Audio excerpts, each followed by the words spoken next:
Americans do some seriously bizarre things that make the rest of the world go, "What?" Imagine walking into someone's house and keeping your shoes on like it's no big deal, or ordering your coffee, medicine, and even a full meal, all without stepping out of your car. Sounds crazy, right? But in America, it's just normal. And wait till you hear about their obsession with putting ice in literally every drink. Yes, even when it's freezing outside. Stay with me, because the last habit on this list, it's the wildest one of them all.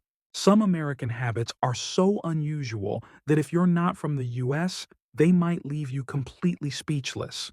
Think about this. Why do Americans tip for everything, even when the service isn't that great?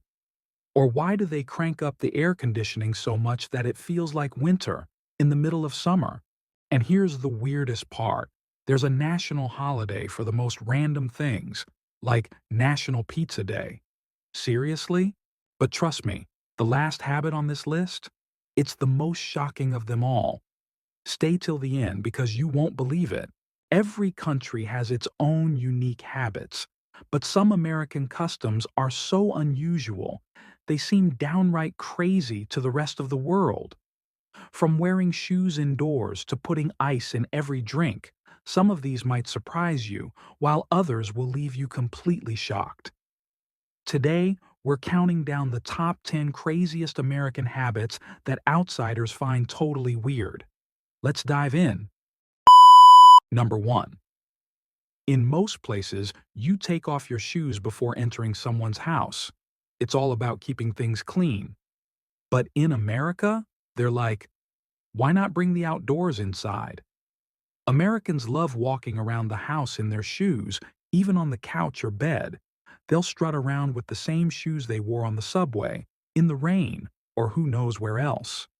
And if you try to take your shoes off at the door, you might get a confused look like you're the weird one. Welcome to the land of shoes on, no problem. Number 2. In America, if it's not a drive-through, is it even worth doing? Seriously, you can pull up to a window and get fast food, your meds, your bank deposit, and even a wedding. Yes, a wedding. Imagine driving up to the window saying, "I do," and then driving off with a freshly printed marriage certificate. No need to leave your car for any of it. Americans love convenience.